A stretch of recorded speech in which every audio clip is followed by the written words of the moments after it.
As the Story Grows. I'm Brian Patton. Today we welcome Psychonaut guitarist and vocalist Stefan De Graef to the podcast. The new Psychonaut record, World Maker, comes out on October 24th with Pelagic Records. Stefan talks about the importance of Tony Hawk Pro Skater, the origins of Psychonaut and joining Hippotractor, fatherhood and how that influenced World Maker, and more. Thanks for listening to this episode of As the Story Grows. If you're a brand new listener, welcome. Thanks for checking us out. You can find links in our show notes or over at asthestorygrows.com for our mailing list, our Discord server, and our Patreon page.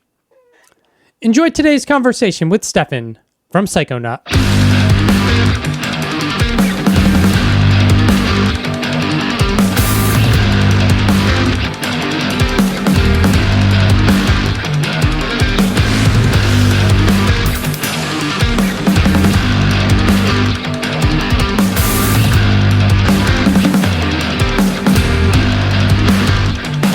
Yeah, sounds great.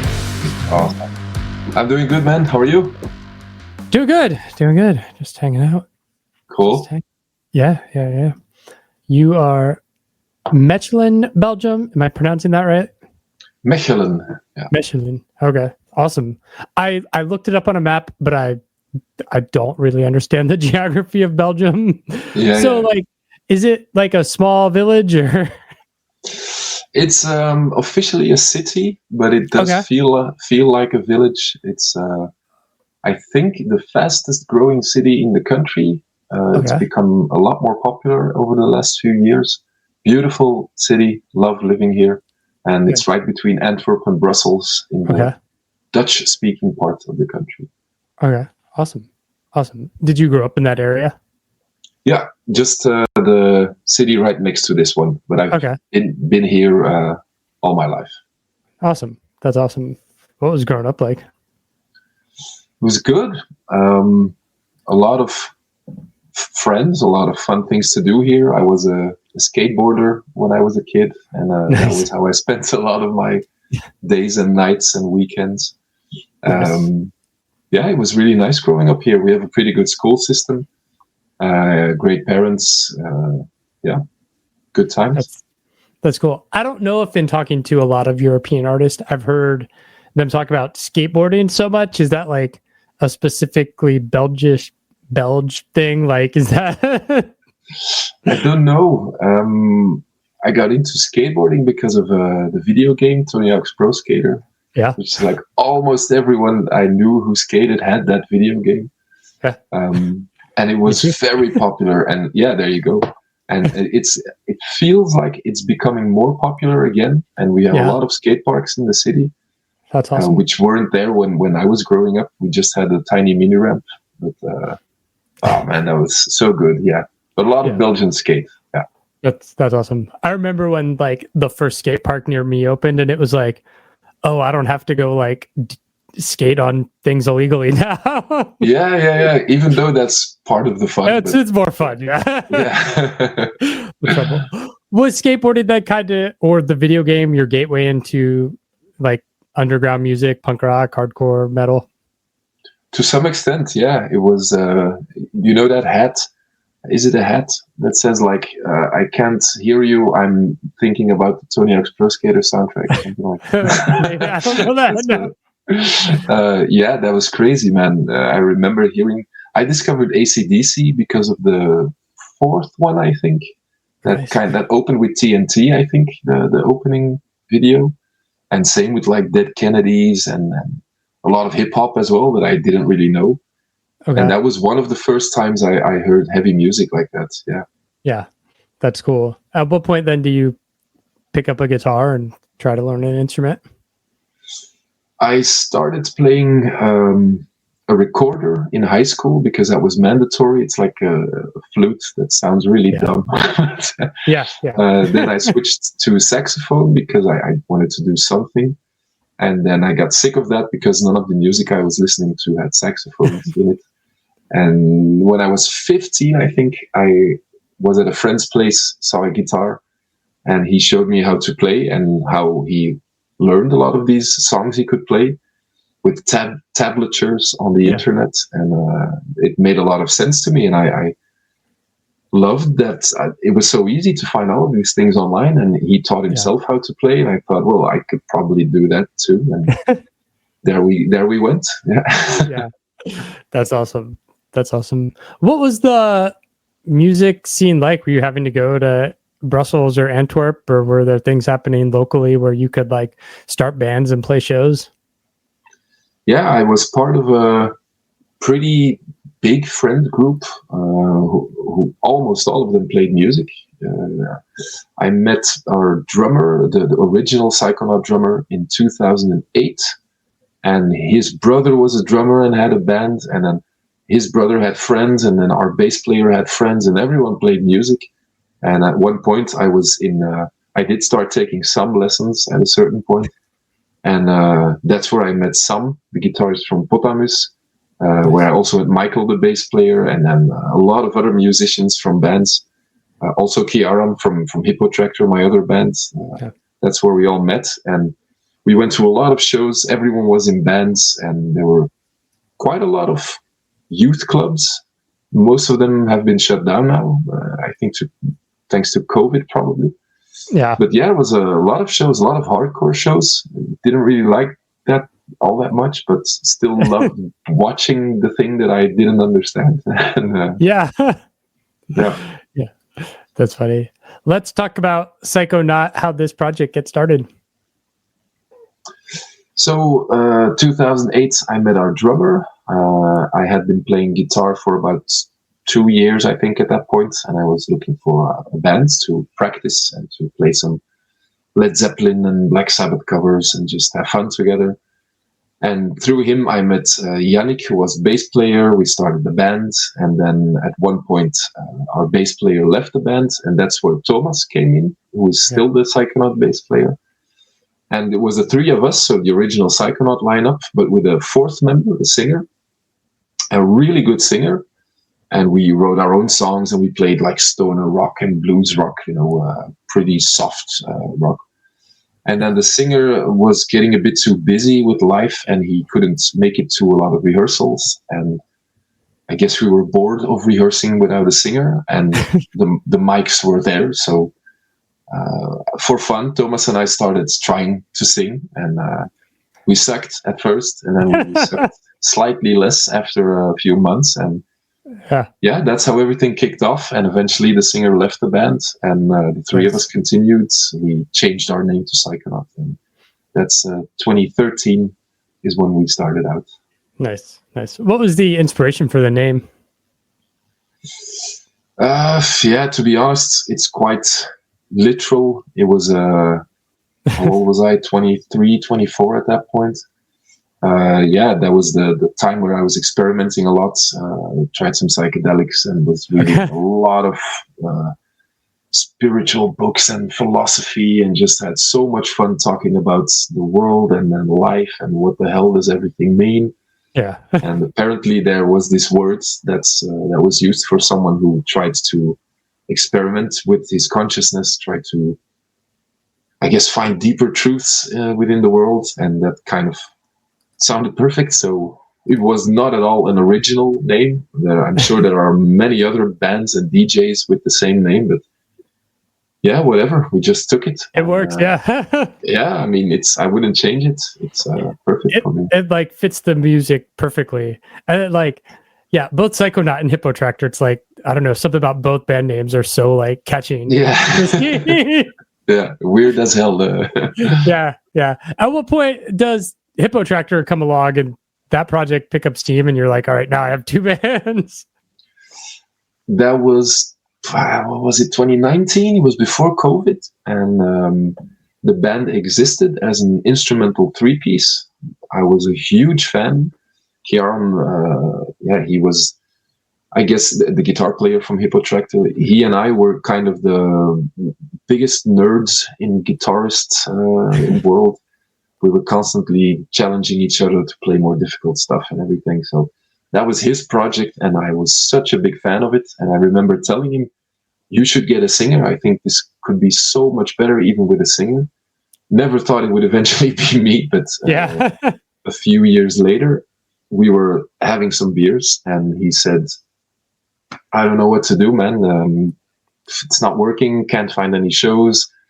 Yeah. And I said, yeah, okay, well, maybe should I try to do something on vocals? And he thought that was a really cool idea. But then I told him I didn't want to play guitar because I was worried that I wouldn't have enough time. Yeah. And also that I simply thought that this band needed a singer who could just sing and yeah, perform more, I guess. Yeah. And that's when he also recruited Sander, who is now, who's left the band now, has been replaced by Christoph, but he played guitar and sang as well. And that's how the band kind of started the second chapter. Yeah. Yeah. And that's how we went. Yeah. Do you like in a band where you only get to sing, or is it weird? You're like, I don't know what to do with my hands now.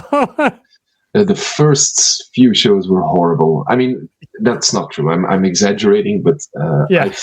I felt like I had imposter syndrome. You know, like, yeah, what am I doing? Do just play guitar. You can play guitar. That's fine. Why are you trying to do this? But I do think we found a good match with the way I sang. Somehow, in a weird way, you would expect a singer to sing like 2 octaves higher than I would on a style of music like this. But it worked, and just set out to practice a lot. I sang like shit the first dozens of shows, but we recorded everything. I learned so much from that, and now it's so cool to have both of them. It doesn't feel weird anymore. I'm not that insecure anymore. I just get to go crazy and experience that as well. To really hype up a room as the frontman of a band that I love myself. So what a life. Yeah.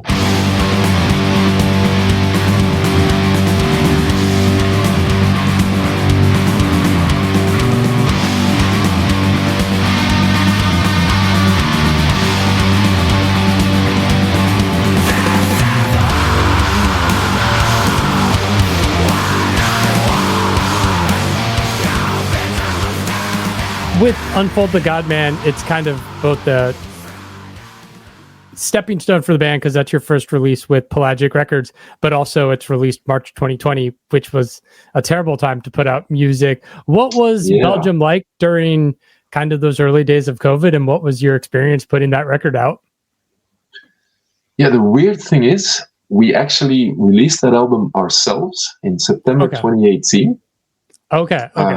We had no idea what we were doing. We didn't even know what a label did. And then it got picked up by Pelagic. We ran out of vinyl and we started talking and asked them to do a distribution deal, but they suggested just going all out, doing a record deal. So the album got re-released. It got taken down everywhere. It was very weird for like a half year. It was like the record never existed. And we released it again 2 weeks before, or maybe even 1 week before COVID hit. And that sucked. Yeah. We did some live streams that were in the first weeks of the lockdown, so they got a lot of views. We made it work. We still grew despite the whole pandemic. Yeah. But it was the same as everywhere. I think no shows except for like the weird sitting on a chair with a mask on, with whatever gloves on, whatever the hell it was. And we did all of those for a year or two. But never again, please. This new album's called World Maker.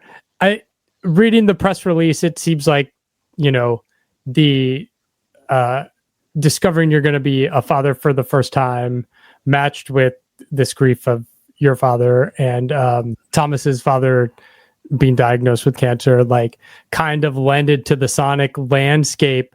At what point in writing do you know that this album is going to take more of a, an open feel? Because even though this record's still heavy, it's much more open and atmospheric than the previous releases. Yeah, quite simply because I wanted to write an album that was, I guess, a way of showing how beautiful I think music can be within my own personal limitations, as a way of showing my son, this is what music sounds like in my head, and I hope you enjoy it. And also didn't really feel angry. I was tired, of course, and sometimes scared maybe, but I wasn't angry. So that's why it sounds different than the last one when I was very angry. Yeah.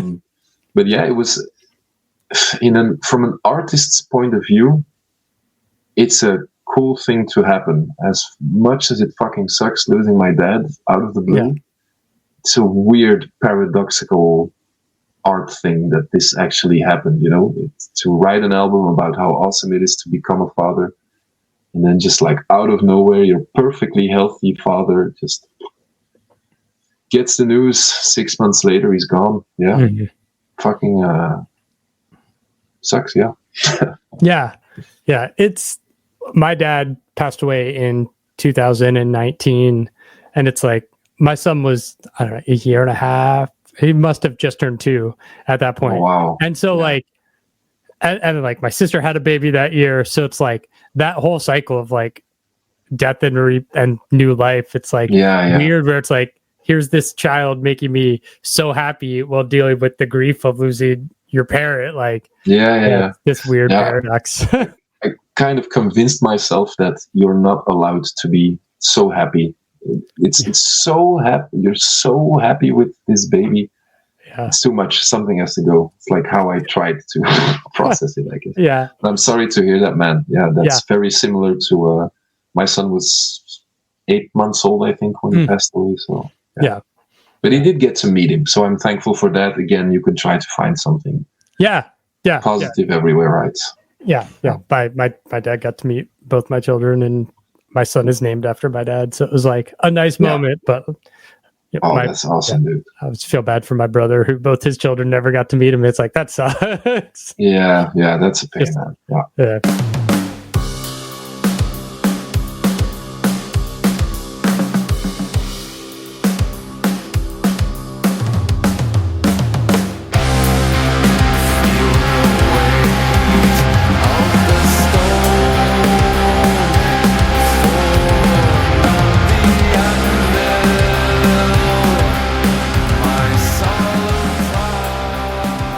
Album's called World Maker. That's the opening track. What led to that title? And I mean, outside of just like the beauty of your son being born, what were other things like you wanted to write about to express this kind of joy and beauty in music?